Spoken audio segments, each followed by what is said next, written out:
This channel does not promote any violence, harmful, or illegal activities. All content provided by this channel is meant for an educational and information purpose only. চিন্ময় কৃষ্ণর ক্ষেত্রে কিন্তু একেবারে উল্টো একটা ছবি আমরা বাংলাদেশের বুকে দেখতে পেয়েছি। কেন বারবার আক্রান্ত হচ্ছে বাংলাদেশের হিন্দুরা, কেন তাদের মন্দির থেকে শুরু করে সেখানকার প্রতিমা ভাঙচুর করা হচ্ছে, কখনো দেখা যাচ্ছে তার আইনজীবীকে মাঝপথেই আটকে দেওয়া হচ্ছে, আইনজীবীর বাড়িতে ধমকানো হচ্ছে, চমকানো হচ্ছে তার পরিবারকে, কোনোভাবেই যাতে মহাপ্রভু চিন্ময় কৃষ্ণের যাতে জামিনের জন্য তারা আবেদন করতে না পারে। পশ্চিমবঙ্গ বাংলায় সেখানেও কিন্তু একজন মহাপ্রভু তিনিও কিন্তু আজকে আক্রান্ত হয়েছেন।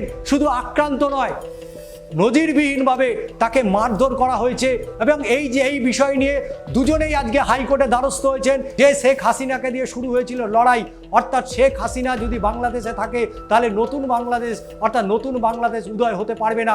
বাংলাদেশের স্বাধীনতার স্রষ্টা যিনি, তার যেভাবে মূর্তিকে ভাঙা হয়েছে, কালিমালিপ্ত করা হয়েছে সারা পৃথিবীর ইতিহাসে, অবশ্যই এটা নজিরবিহীন একটা ঘটনা। একজন চাইছেন নিরাপত্তা, সার্বিক নিরাপত্তা, সুনিশ্চিত নিরাপত্তা, একজন চাইছেন জেল মুক্তি। নমস্কার, আমি ষষ্ঠী চট্টোপাধ্যায়, আর+ ডিজিটালে আপনাদের স্বাগত। একদিকে একটা বিশাল দেশ এবং গত 4 মাস ধরে যেভাবে একের পর এক সংঘর্ষ এবং উত্তপ্ত হয়ে উঠেছে প্রতিবেশী দেশ বাংলাদেশ, যে বাংলাদেশের ছাত্র আন্দোলন দিয়েই মূলত শুরু হয়েছিল এবং পরবর্তী সময় পুরো একেবারে গণ আন্দোলনের ছবি আমরা দেখেছি। শুধু আমরাই নয়, সারা পৃথিবীর মানুষ দেখেছে যে কিভাবে বাংলাদেশের যে পুরনো ইতিহাস, সেই ইতিহাস বর্তমানে মুছে ফেলার একটা প্রচেষ্টা চলছে। এবং সেই বাংলাদেশে মহাপ্রভু চিন্ময় কৃষ্ণ, তাকে যেভাবে দেশদ্রোহিতার অভিযোগে এখনো পর্যন্ত জেলবন্দি করে রেখেছে, সেই ছবি সারা দেশের মানুষ দেখেছে। এবং সেখানে হিন্দুদের ওপরে লাগাতার অত্যাচার চলছে। হিন্দুদের ধর্ম প্রতিষ্ঠানগুলোতে একের পর এক ভাঙচুর থেকে শুরু করে হিন্দু পরিবারগুলোকে আজকে তারা যেভাবে কোণঠাসা করে রেখেছে, সেই বাংলাদেশেই মহাপ্রভু চিন্ময় কৃষ্ণ তিনিও কিন্তু জেলবন্দি হয়ে রয়েছেন। এবং গত নভেম্বর মাস থেকে টানা তিনি কিন্তু জেলবন্দি। বিভিন্ন সময় নিম্ন আদালত, বাংলাদেশের নিম্ন আদালত থেকে বাংলাদেশের হাইকোর্ট পর্যন্ত এই মামলার জল গড়ালেও যখনই আইনজীবীরা দলগতভাবে এই চিন্ময় কৃষ্ণ মহাপ্রভুর পক্ষে আদালতে সওয়াল করতে গেছেন, তারা আক্রান্ত হয়েছেন, মারধর করা হয়েছে এবং তারা হাসপাতালে পর্যন্ত তাদের চিকিৎসা করাতে হয়েছে। এই রকম একটা পরিস্থিতি, যেখানে বাংলাদেশে চিন্ময় কৃষ্ণ মহাপ্রভুকে যেভাবে আক্রান্ত হতে হয়েছে এবং সেই আক্রান্তের পর তিনি বারংবার বিচারের দাবিতে তিনি বারবার আদালতে শরণাপন্ন হয়েছেন, কিন্তু সেই আদালত সেখান থেকে মুখ ঘুরিয়ে নিচ্ছে। বিচার ব্যবস্থায় প্রত্যেক মানুষের তার নিজস্ব আইনি অধিকার রয়েছে, সংবিধান তাদেরকে সেই আইনি অধিকার দিয়ে থাকে। কিন্তু মহাপ্রভু চিন্ময় কৃষ্ণর ক্ষেত্রে কিন্তু একেবারে উল্টো একটা ছবি আমরা বাংলাদেশের বুকে দেখতে পেয়েছি। কেন এই ধরনের ঘটনা ঘটছে, কেন বারবার আক্রান্ত হচ্ছে বাংলাদেশের হিন্দুরা, কেন সেখানকার সংখ্যালঘুরা আক্রান্ত হচ্ছে, কেন তাদের মন্দির থেকে শুরু করে সেখানকার প্রতিমা ভাঙচুর করা হচ্ছে, এবং এরই প্রতিবাদ এবং একটা মুখ হয়ে উঠেছিল বাংলাদেশের চিন্ময় কৃষ্ণ মহাপ্রভু। এবং সেই চিন্ময় কৃষ্ণ মহাপ্রভুর মুখ আটকাতে নয়, তার সার্বিক যে মুভমেন্ট, সেই মুভমেন্ট আটকাতে এখনো পর্যন্ত তাকে জেলবন্দি করে রাখা হয়েছে। তার পাশাপাশি বাংলাদেশ হাইকোর্টে বারংবার সেই মামলার শুনানির জন্য উঠছে, কিন্তু সেই মামলা শুনানি গ্রহণ করা হচ্ছে না। কখনো দেখা যাচ্ছে তার আইনজীবীকে মাঝপথেই আটকে দেওয়া হচ্ছে, আইনজীবীর বাড়িতে ধমকানো হচ্ছে, চমকানো হচ্ছে তার পরিবারকে, কোনোভাবেই যাতে মহাপ্রভু চিন্ময় কৃষ্ণের যাতে জামিনের জন্য তারা আবেদন করতে না পারে। ইতিমধ্যেই কিন্তু আপনারা জানেন যে বাংলাদেশে মহাপ্রভু চিন্ময় কৃষ্ণ তার কিন্তু ইতিমধ্যেই তার জামিন প্রক্রিয়া শুরু হয়ে গেছে এবং সেই প্রক্রিয়া চলতি মাসেই এপ্রিল অর্থাৎ 23 তারিখে সেই মামলার শুনানি রয়েছে। সেদিকে তো নজর থাকবেই, অবশ্যই নজর থাকবে। ঠিক একই ঘটনা এই ভারতবর্ষের আরও একটি রাজ্য পশ্চিমবঙ্গ বাংলায়, সেখানেও কিন্তু একজন মহাপ্রভু তিনিও কিন্তু আজকে আক্রান্ত হয়েছেন। শুধু আক্রান্ত নয়, নজিরবিহীনভাবে তাকে মারধর করা হয়েছে এবং সেই মারধরের ঘটনাকে কেন্দ্র করে তিনি পুলিশের কাছে দ্বারস্থ হয়েছিলেন, তিনি পুলিশের কাছে নিরাপত্তা চেয়েছিলেন এবং তিনি ভয় পেয়েছিলেন তিনি যে কোনো সময় তার মৃত্যু পর্যন্ত ঘটতে পারে। তার কারণ যেভাবে তাকে আক্রমণ করা হয়েছে, তার চুল কেটে দেওয়া হয়েছে, তার ঘাড় থেকে হাত বিভিন্ন অংশে আঘাত করা হয়েছে এবং সেই গুরুতর আঘাত নিয়ে বর্তমানে তিনি হাসপাতালে চিকিৎসাধীন রয়েছে। এই রকম একটা প্রতিবেশী দেশ বাংলাদেশ এবং তার লাগোয়া বাংলায় পশ্চিমবঙ্গে এই রকম একজন প্রভু অর্থাৎ হিরণ্ময় কৃষ্ণ, তাকেও কিন্তু এইভাবে আক্রান্ত হতে হয়েছে। দুটো ঘটনা দুটো পৃথক হতে পারে। বাংলাদেশ প্রতিবেশী রাজ্য এবং তা একেবারে ঢিলছোড়া দূরত্ব বাংলাদেশ থেকে, সেটা হচ্ছে বাংলা অর্থাৎ পশ্চিমবঙ্গ। এবং এই বিষয় নিয়ে দুজনেই আজকে হাইকোর্টে দ্বারস্থ হয়েছেন।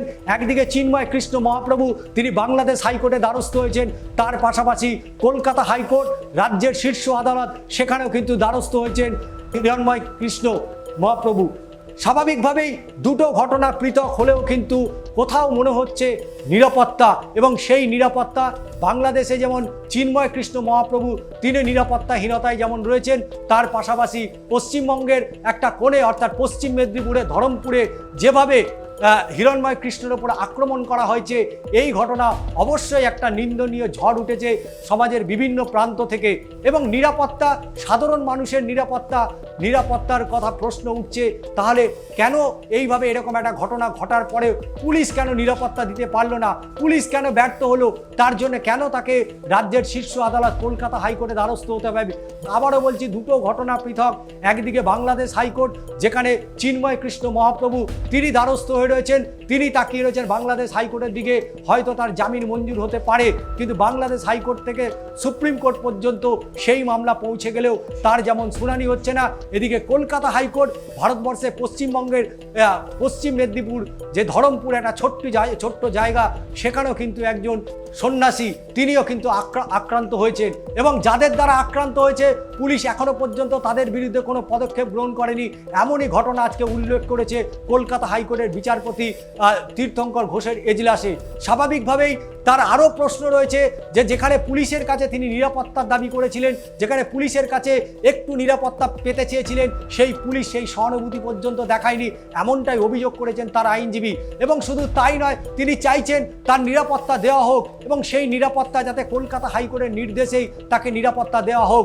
স্বাভাবিকভাবেই বারবার যে প্রশ্ন উঠে আসে মানুষের গণতান্ত্রিক অধিকার, এবং শুধু তাই নয়, বিচার ব্যবস্থা, যে বিচার ব্যবস্থার মধ্যে দিয়ে মানুষ কিন্তু আগামী দিনে এগোয়, সেই বিচার ব্যবস্থায় দুদিকে প্রশ্ন উঠেছে। একদিকে বাংলাদেশ এবং তার পাশাপাশি অবশ্যই পশ্চিমবঙ্গের।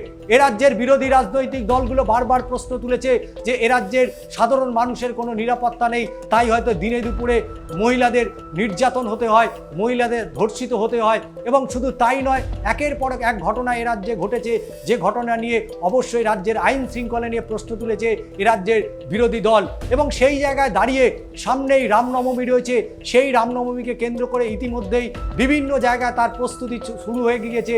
এবং সেই প্রস্তুতির মধ্যেই হিরণ্ময় কৃষ্ণ মহাপ্রভু তিনি কিন্তু গুরুতর আক্রান্ত হয়েছেন, এবং যাদের দ্বারা আক্রান্ত হয়েছে তারাও কিন্তু এই মুহূর্তে দিনের আলোর মতো তারা ঘুরে বেড়াচ্ছে, তাদের বিরুদ্ধে পুলিশ কোনো পদক্ষেপ গ্রহণ করেনি, এমনটাই অভিযোগ। চিন্ময় কৃষ্ণ মহাপ্রভু তার কিন্তু 4 মাসের বেশি সময় হয়ে গিয়েছে, বাংলাদেশ তাকে এখনো পর্যন্ত মুক্তি দেয়নি। যে শেখ হাসিনাকে দিয়ে শুরু হয়েছিল লড়াই, অর্থাৎ শেখ হাসিনা যদি বাংলাদেশে থাকে তাহলে নতুন বাংলাদেশ অর্থাৎ নতুন বাংলাদেশ উদয় হতে পারবে না, এই স্লোগান যেমন ছিল। বিভিন্ন কলেজ বিশ্ববিদ্যালয়কে কেন্দ্র করে যে আন্দোলন, পুলিশের নির্বিচারে গুলি চালানো, এবং তারপরে একের পর এক ঘটনা আপনারা দেখেছেন। এবং যেখানে দেখা গেছে বাংলাদেশের স্বাধীনতার শ্রেষ্ঠা যিনি, তার যেভাবে মূর্তিকে ভাঙা হয়েছে, কালিমালিপ্ত করা হয়েছে সারা পৃথিবীর ইতিহাসে, অবশ্যই এটা নজিরবিহীন একটা ঘটনা। এবং বাংলাদেশে এই মুহূর্তে অবশ্যই নেই বাংলাদেশের প্রাক্তন প্রধানমন্ত্রী শেখ হাসিনা, কিন্তু তার অবর্তমানে বাংলাদেশ কি সত্যি শান্ত হয়েছে? বাংলাদেশ ফিরে পেয়েছে আগের বাংলাদেশ? বাংলাদেশ নিয়ে ভারতবর্ষের সাথে তার একটা মৈত্রিক সম্পর্ক, আজকে সেই মৈত্রিক সম্পর্কটা তলানিতে এসে ঠেকেছে। যে অন্তর্বর্তী সরকার চলছে বাংলাদেশে, সেই অন্তর্বর্তী সরকারে মানুষ খুশি তো? সেখানকার খাদ্য, সেখানকার থাকা, সেখানকার ব্যবস্থাপনা, বিচার ব্যবস্থা সব ঠিক আছে তো? ঠিক এখনো নেই।